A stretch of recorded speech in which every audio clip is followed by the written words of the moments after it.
अस्सलाम वालेकुम नाजरीन, मैं हूं मरियम खान और आप देख रहे हैं पाक न्यूज टीवी HD।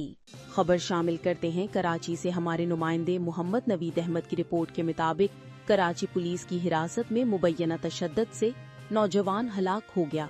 मुबैना तशद्दुद से नौजवान की हलाकत के बाद 3 ASI समेत 7 अहलकार मुअत्तल कर दिए गए।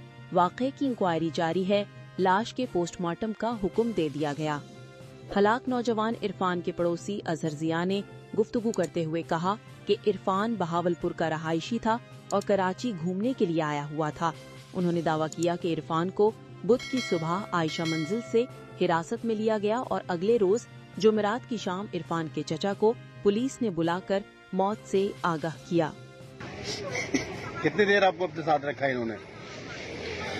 2 दिन हम उनको बोलते रहे कि हमारी बात कराओ, नहीं कराई। वो पैसे वैसों की डिमांड की थी इन्होंने?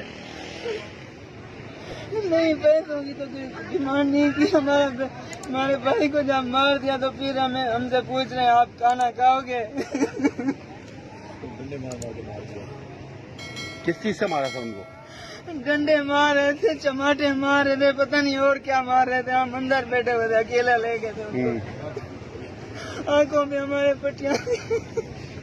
अब तक के लिए इतना ही। मजीद खबरों के लिए देखते रहें पाक न्यूज टीवी HD।